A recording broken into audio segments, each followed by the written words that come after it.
Institute. Things have been pretty hard, but it's also something that I know is making me stronger in the classroom, and I know that it is just going to make me a stronger teacher when I get back to Regent. Some steps for me to improve on in my classroom is definitely making sure that there is a sense of classroom culture in my classroom among students. This past week, we recently gave a survey to all of our students that they had to fill out. All of those questions, I mean, we scored pretty well on, except for the question where it came to how are your relationships with your peers in your classroom, and that score was really low for our students. And you know, it kind of makes sense, like, now that I review and now that I, you know, think back to different things that have happened in our class and things that have been said by our students to other students, like, that makes total sense. So on Monday, me and my collab are just gonna have like a reset kind of. In that same survey that we took, we scored the highest on relationships with their students' relationships with their teachers. And I think it's really great to form these relationships because, you know, your students are gonna listen to what you're saying and they're gonna respect you more if they like you as a person. So I think that's awesome that I've been able to make progress towards that. So this week has been a really tough week for me. It's a lot of ups and downs going on. I realized that this week, I think my biggest takeaway would probably be that you never know what to expect when you walk in the door. You could be in a great mood and your kids cannot be on the same page as you, and that would influence the entire class. Or you can be in a bad mood and your kids can be in a really great mood and they can bring you up. I mean, it's really either way it goes. Just today was really rough for me. They just did not want to listen to anything I had to say. They didn't want to be there. One particular student even told me, like, he kept sleeping in my class, and I was like, you have to get up. Like, I understand that we're tired, but we have to do our work. And he just told me straight up, like, just give me a 50 for the day. And I was like, that's just not how it works. I just can't give you a 50 for sleeping in my class. So I tried to have like conversations with him consistently all day today, trying to get him on the same page, but he was just like, whatever. And then I've also talked to my CMA. I know I talk about her a lot, but she really is the best because she helps me improve my classroom every day, and I can definitely tell the advice that she gives me works. So I'm excited to see what next week's hold. It'll be my official last week teaching in the classroom. So we'll see where it goes.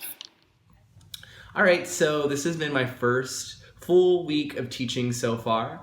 And it's been really amazing. I've had the privilege to get to know 12 awesome fifth graders, and it's also been really hard. They tell you going in that it's going to be a very hard process, but I don't think you're understanding the gravity of the challenges that you're going to face because they're so new from anything, at least that I've ever experienced, having no formal teaching experience. So this week I've had a lot of moments where I've considered, am I doing right by these kids? Like, is this something that I can handle?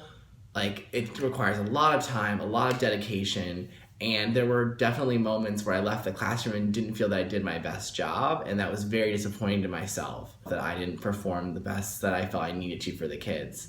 But overall, what really brought me out of that and made me realize like that I need to keep pushing forward is I do really want to be an educator, and I've had amazing staff members, my CMA staff members, as well as people that I'm teaching alongside who've communicated to me that we're still growing, we're still learning, and this is all a part of the process. And the reason that we're here is because we want to learn how to best educate students. So I've had to remind myself that it's definitely not going to be an overnight journey. This is definitely a race and not a sprint. The things that I feel that I'm good at in the classroom are having high energy. I try to bring that to class every single day, and the kids really respond to that in our mini lessons and getting active and also being a little goofy. And so that's been really fun and exciting to see their faces light up and to see how much they learn when they're able to be interactive and kind of be expressive. So I've really enjoyed doing that. My first day didn't go so well with my exit tickets. my exit tickets didn't hit the 80% mark for my class average. And I was really disappointed in myself, mostly because I was like, I delivered the content that day, and I thought I was like making an impact in the classroom and in the students' learning experience.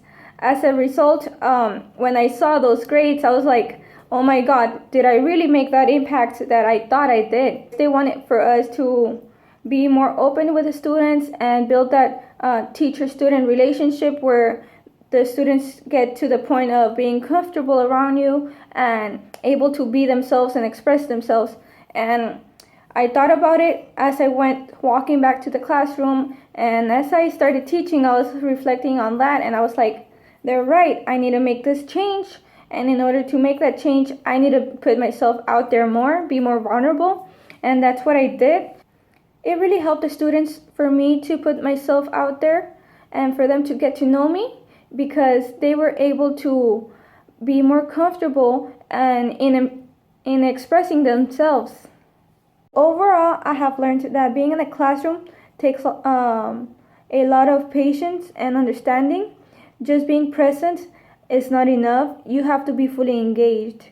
Some areas I've been kind of weak in this past couple weeks is in my explain slash guided practice portion.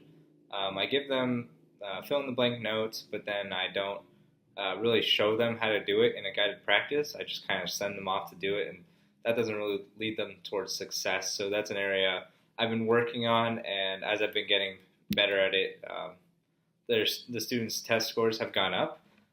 So just making my lesson plan more well-rounded helps the students, and not just going from random sections and moving on with the lesson, but really connecting them together to make sure the student is at the benefit of it. This week has had its ups and downs with my grade percentages with the students. It's gone from a 60 to a 30, and today at the end of the week, it's my highest score of a 78, so I'm really proud of my students, and it's been a good moment today. But at the same time, there's been some hiccups with behavior issues. I had a problem today with bullying, so that's never a good thing, where students are crying and saying negative things to one another, and so I had to learn a little bit about that too. But one conversation I had with my school director is when he watched, or he observed me in the classroom. He really gave me some helpful tips on how to deal with behavior issues and look at certain scenarios. And so he's at a kind of a confusion for what to do with some students, but at the same time, he keeps me motivated because he's not giving up, even though the solution is not currently there. But we're hoping to help the student as best as we can and push them towards success in areas that they are weak in.